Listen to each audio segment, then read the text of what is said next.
9927. 0807 777 please let's stick to the rules. We have 60 seconds, 1 minute to make your comments. And please, let's keep it very, very civil. Let's not insult anybody with our comments. Views to be expressed on the program is not in any way the position of Flow FM 92.7 or any of the staff there, but solely as expressed this morning by the analyst Nicholas Warrenoya. This is also to remind you before we get into the stories that we're streaming live on YouTube and on Facebook at Flow FM 927. All you have to do is get on any of these apps and get in on the live action happening in the studio right now. All right, into the conversation we go. This story on Natasha, Senator Natasha Oduagan, is always been in the news for such a long time, and it's going to be still continue to be there until there's a headway. I'm guessing, and this is off the back of what we have. Senior advocate of Nigeria, Olisa Gbakoba, saying when he was talking about asking Senator Natasha to demand, he was demanding a retraction. He was describing her claims as false without any evidence. And we have Senator Natasha saying that she is only going to be releasing any sort of evidence if only if it's requested by court. Yeah, you know, if you recall, the last time we had this discussion, I did say that I'm a bit taken aback by Olisa Agbakoba's, Statement. open, it struck me more like a bluster, an attempt to bluff her into withdraw, intimidate her with his incredible, massive personality as a legal icon and an activist. And, it was, I felt that wasn't the right way to go, given a lawyer of his caliber. And, rightly, Natasha has called a bluff that only the court can ask for evidence, and he's willing to provide it as soon as, it gets to court. But I in a way, I kind of feel, too, that, considering if I think it is wrong for... this is my personal opinion. I think it's wrong. What Olisa Agbakoba was trying to do is to intimidate a claimant, a litigant.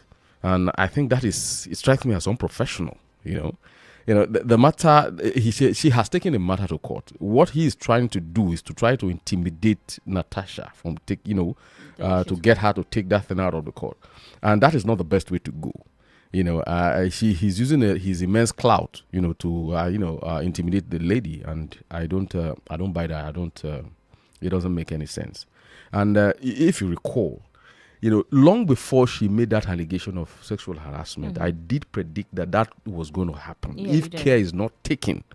Because I saw the way the whole thing was going, and I know Akpabio himself, and I know there had been allegations of sexual harassment against him before.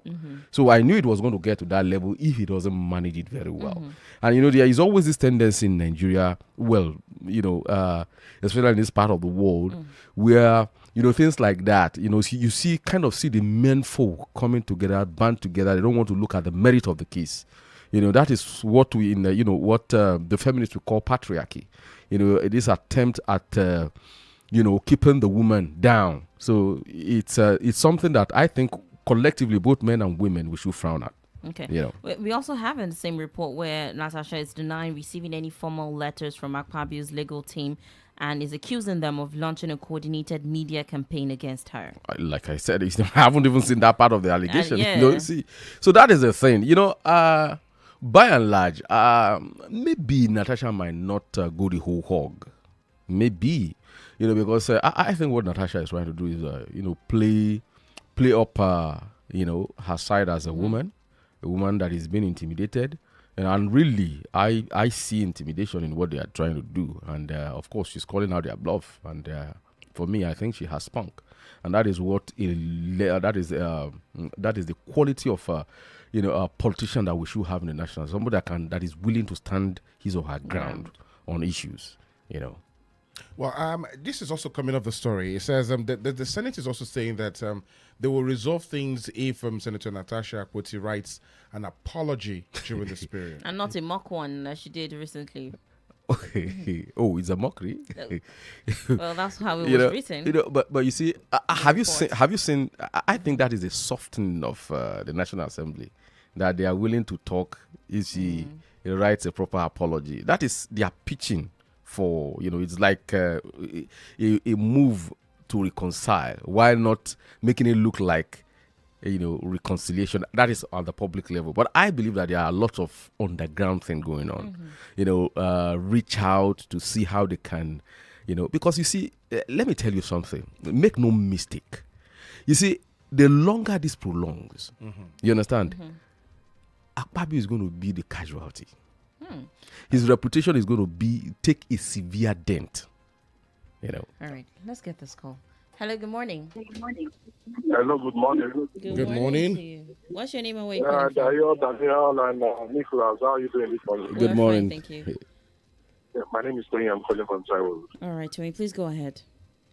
And like you rightly said, this Natasha issue has gone on for too long. And it's so unfortunate that we have people at the ends of our career that are shameless. I'm sorry to say. If they have any iota of shame, they should have buried this a long time ago.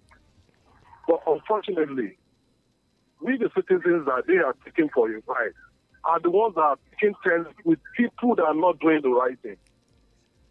The support for the Senate President and Natasha in some quarters have been based on ethnicity and political affiliation, which is totally wrong. We need to look at the merits of this issue, especially as it concerns the National Assembly, a very, very pivotal institution in the direction, in the governance of democracy. You see, when this thing started, I told somebody that, see, I don't know how strong Natasha is, and I don't know how far she can go with this. But the Senate President that we all know will fight dirty. And we have all seen everything playing out. It's so unfortunate that the National Assembly are coming out now to say they can settle things, when in the actual sense of things, they have ridiculed the whole business of this country. This is something they should have done a very long time ago, right from the onset. It's so unfortunate, but we, the online supporters, the fact that they are embarrassing us, we keep supporting them. I hope they just resolve this whole thing and then they should face governance once and for all. Right. That is even if they want to face it. Because if you look at the leadership of the Senate, there's nothing positive will come out of that Senate. I'm sorry to say. All right, thank you. Thank you, Tony. Thank you so very much for your comment. Tony has spoken another angle to this matter. This inability to have collective outrage when things like that happen at the national level, it's something that is, I think, it's something that needs to be addressed at some point. You notice that there is nothing that really outrages Nigerians. There is a matter that has been playing out for quite a while now, relating to the president's son. I don't know whether you've been following that story too, about an allegation by a factional Nance president, of intimidation and things like that. It's been going on and on and on. You understand? Normally, the Nigeria I used to know, that a man of that level was accused of sexual harassment. The first thing is, you have to look at the merit of, the allegations that was being made. You look at the caliber of person. If there has been instances like that, before you know what's happening, everybody will be demanding for answers. So a lot of things happens in a public, domain that, you will expect that people should start talking. And that is what Tony is talking about now. You understand? It's, this is a collective shame. It's not even about Akpabio anymore. This thing has trended in global media outlets. New York Times, Fox News. You understand? I mean, I feel so ashamed, really. Sorry to bother you, Nicholas. Let's get this call. Hello, good morning. Hello, good morning. Good morning to you. What's your name and where are you calling from? Yes, this is Mr. Davis calling from Shao. All right, good morning, Mr. Davis. Please go ahead. You see, on the issue of this Natasha and Akpabio, why can't we go forward? I think this issue has taken so much. It has taken a lot out of our senses. You see, we are in Nigeria, where principle is not that working. You see, I won't use the language on the radio not to go against the ethics. Thank you very much. Thank you. But we just have to go ahead. You see, if writing a letter of apology or tendering an apology is the only way out, Let her write an apology. Everybody knows that we are in Nigeria here, where the right is not that working. You see, there is no way the woman can win. If after 6 months of expiration, they will still bring another thing on, because she is not in the good record of the president. The president is in good record of the president, and whatever the president says or whatever the presidency says is the final in this country. That is just the bitter truth. Thank you. All right. Thank you so very much, there. Well, I honestly I don't know how to respond to that. I must be, but for those who are listening to this, see, this is one of the problem we have. We tend to take things, that are not appropriate. We just say this is Nigeria. I don't agree with that. I think Nigeria is a very great country, and we have, the public has a conscience, and saying that somebody is in the good book of president, I think is purely speculative, I think it's speculative. And I think that if anybody feels aggrieved, we shouldn't go about saying that because this is Nigeria, you can't get justice. What Natasha is saying is that she wants justice. That is it. And the issue is sexual harassment. It's not what you do openly. You understand? So if it actually happens, if we tend to have these feelings, then anybody could be a victim tomorrow. It could be my daughter. It could be your daughter. It could be anybody's daughter. Become a victim of power play. So I don't really particularly buy that idea. I understand that we must move forward, but you see, there is a peace without justice, like Peter Tosh rightly said. There is no peace. If you recall that song by the late Peter Tosh, that everyone is crying out for peace, but no one is crying out for justice. This is the bane of development in Africa. We all want peace, but nobody wants justice. Hello, good morning. Good morning. Yeah, Good morning to you. What's your name and where are you calling from? My name is Davis. Davis from Sudan. Okay. Okay, please. Davis from... I'm sorry, I lost you. All right, Mr. Davis, can you please register your name again? Please, What's your name and where you calling from, please? My name is Davis. Okay, David. Davis. Okay, Davis, where are you calling us from? From Olonsugo. All right, Davis from Olonsugo. You have the floor, please. Go ahead. I just want to make one or two things, please. Natasha is a beautiful lady, not so? Mm-hmm. And we are men. Any man that comes near her and sees her beauty must make a move. So anybody that says that this man didn't make a move is a lie. Natasha is a beautiful man. She's intelligent. If it was those days, women will rise up in support of her. But yeah, this time around, I'm nobody. Let me tell you, I'm a pure Nigerian. I'm almost 90 years. I'm almost 90 years now. So I know Nigeria. I'm almost 90 years. If I speak with you anytime, Davis from Olonsugo, past my almost 90 years. And I know I can tell you from 1940s about Nigeria. So they don't have to blame the woman. They just want to soften her. The thing has occurred. That's occurred. Finish. Thank you. Thank you. Thank you, Pa David. So, he says he was trying to say that he doesn't. If I understand him very well, it says he described Senator Natasha and any man that says he didn't do that, it's not true. You recall one of the first conversation we had about this. That have you ever seen Natasha? When you see Natasha, you know that a man has to be very, very careful around that kind of a woman. Essentially beautiful, has a commanding presence, gift of gab, speaks very well, and very intelligent. So, you see, for men of power, it's always an attraction. That kind of a woman is an attraction. You want to acquire that kind of a woman. But you see, but it's a test of leadership if you're able to hold yourself, aloof. And, when you deal with that kind of a woman, you have to be very, very careful.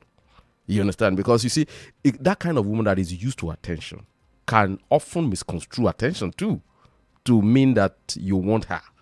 You understand? That is a possibility. And that is why I am saying that Akpabio, in his utterances, in his demeanor, in the way he's handled her, the way he's spoken to her has not shown that bit of intellect that a man of his caliber should have. And that is why we are blaming him.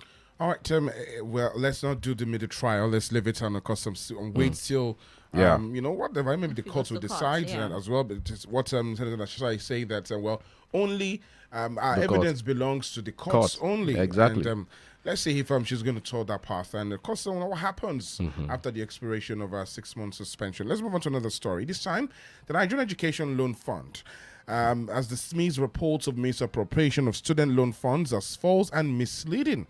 Now, the fund, they described as allegations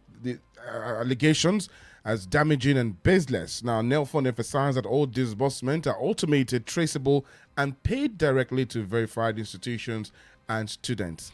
Now, in the same vein, we have the Ministry of Education probing alleged unauthorized deduction from the student loans. See? We spoke about this a few weeks ago? Yeah.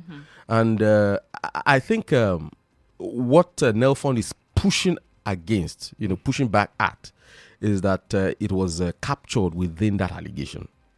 If you recall, the first time we talked about it, it was the fact that Nelfund was saying that it has pushed out the money, but some universities and tertiary institutions are withholding the money and warehousing it in the private bank to generate interest and things like that. That was what we talked about. But now ICPC is saying that it couldn't have happened without the collusion of Nelfund. So that is what Nelfund is pushing out. No, that this thing is traceable. You can, but you see, like I said, it's a very serious allegation coming from ICP. I have always spoken that ICPC is a deliberate graft fighting agency. They don't just come out and make allegations. And when they make allegations, it's always almost impossible to get away from it. You understand? This is because, I'm familiar with their modus operandi. It's not like EFCC that, just capture a few guys with a laptop and, arraign them and, you're just to show that you are fighting corruption. No. These people are deliberately shy away from media unless they have something very concrete and actionable. So beyond just Nelfund saying that they are not involved, I think it is premature. I think the best thing to do is to get the ICPC to, work with them on this, because out of every 12, this is not to say that there are bad people in Nelfund, but you always have one bad apple in every bunch. You understand? Again, the ministry has set up an urgent meeting scheduled for May 6th, 2025, involving the vice chancellors of the affected institutions and the managing director of Nelfund. What do you see? What do you suspect to come out from that meeting? Oh, of course, there is going to be. Of course, they are going to cross-check their books. You understand? That is what is going to happen. Will ICPC be involved in this, or is just going to be a meeting between the ministry and affected universities? The mere fact, you see, I don't want to say this, but I think if ICPC is not involved, I'll be suspicious of that meeting.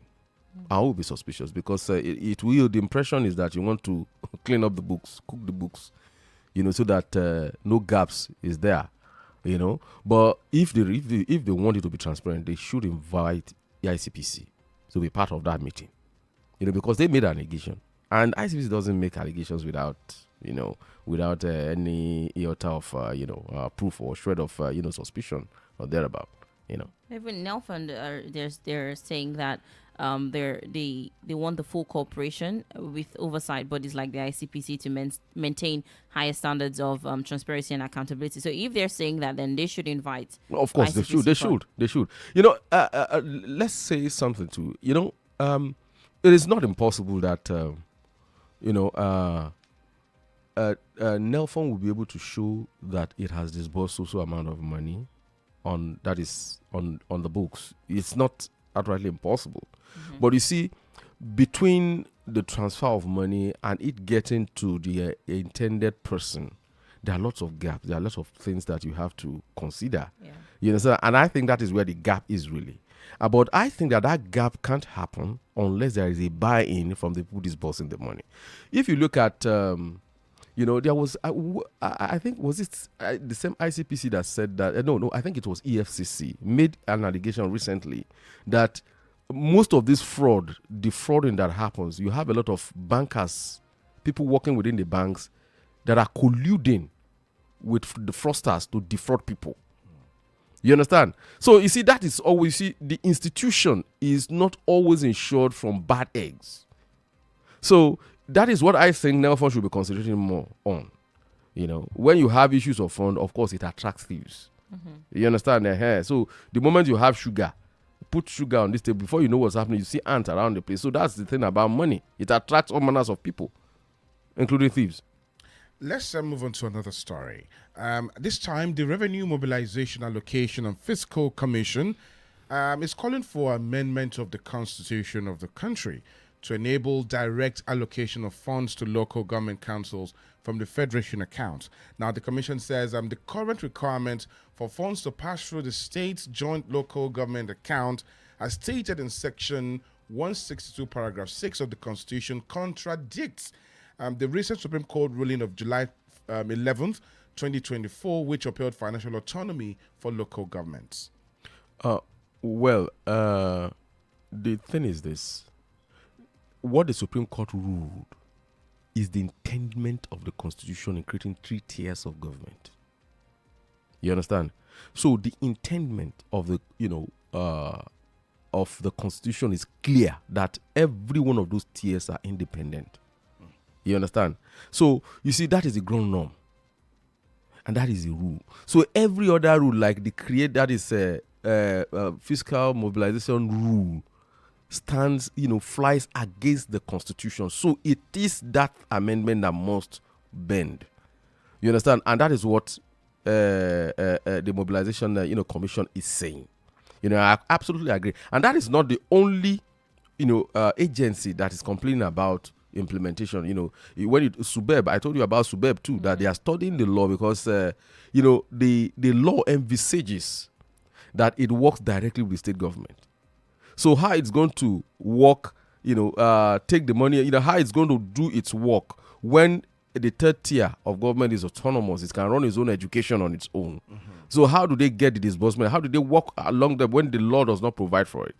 You understand? So that is part of the things that I think we are going to be seeing. You understand? I think rather than just making this, I think they should have started working post it as soon as that Supreme Court ruling came out. So coming to give excuses, one of those things we were talking about May Day yesterday, that the kind of government workers we have are people who are not proactive, people who are not creative. It's almost a year now. If I recall that Supreme Court justice the judgment has, I expected that every agency that has a part to play should have studied that law and made recommendation about the amendment that should be done to allow for the free flow for the all tiers to obey that judgment. What I expect the Mobilization Commission to have done now is to say that they have drafted and they are waiting where the problem is in amendment. That is what I want to hear. Because that is if there is any intention in obeying the courts anyway. You understand? Because you see, this is part of what we are saying. The court rules on certain things, and some people just look for an obstacle to stop it from working. That's what this is all about. With that obstacle, are you specifically referring to the state joint local government account? How do you separate that? Who has the powers to separate that? No. You see, by the way, who created that? Which well, of course, supports that? The thing is that you see, we run a kind of convoluted federalism. On the one, sometimes in some instances you see true federalism. In most instances, you see a unitary kind of this. Look at the imposition of a governor, on a sole administrator. The Constitution doesn't envisage that kind of a thing. You understand? You can suspend the governor. It is very clearly stated in the Constitution that you can suspend the governor. If you want to remove a governor, the rules are clearly stated. But you see, sometimes when you have powerful individuals, more powerful than the law, these are the things you have. You understand? Because ordinarily, if there is rule of law is very strong in Nigeria, the mere fact that the Supreme Court, the apex court, has made that rule, you understand? That is not the time for you to start bringing obstacles why you can't obey the Supreme Court rule. That is what I'm saying. You understand? If the intention is to obey the law, almost immediately you see a convergence of conferences and the rest of them, how to amend this, how to maybe, because in the last 3 months, you have the necessary amendment made. When there was a lacuna in governance, when late Umar Musa Yarra was ill and indisposed, and there was a perception that the power has been hijacked by some cabal, what did the Senate do? The doctrine of necessity came in. It took how many days to do it? Because they knew the entire country would be grounded. You understand? You need to go and read the Shegun Adeniyi's account of those last moments of, that it almost came to a point where the military were looking for a solution. You understand? So, but then at that point, everybody felt threatened. But now, you see, it is convenient for them to bring one obstacle because that fear of rule of law, that fear factor is not there. And that's what we are saying. Before you can have effective rule of law, there must be a fear factor on every Nigerian. That if you don't, the chaos might break out if you don't do something like this, if you don't do what the Supreme Court has said. You understand? So this is my own view of that matter. This is where we just concluded for this morning. 08077779927. That's the number to always join the conversation, or you leave us a message via WhatsApp. Nicholas, thank you for your thoughts this morning and for sharing. And before we let you go, your pattern shot. Well, Friday. Well, let's take things easy. We'll have just 2 days to unwind. Like I always say, don't do things that I will not do. Have a pleasant week. All right, then. All right, thank you so very much for joining us. We'll be back definitely next week to continue talking about national trending issues. Thank you so much for joining us again this week. I'm Danielle Shitta-Bey. And I am Adedayo Adeyemi. To continue the conversation, join us at 10 o'clock on Have Your Say. Here to light up the city, 92.7, go with the flow. Feel your day with us. Ilorin you. Stand up. It's time to level up. Time to rise. Every Saturday, 11 a.m. sharp. Your voice, your future, your time. Stay locked in. Stay empowered. Only on Flow FM 92.7. This is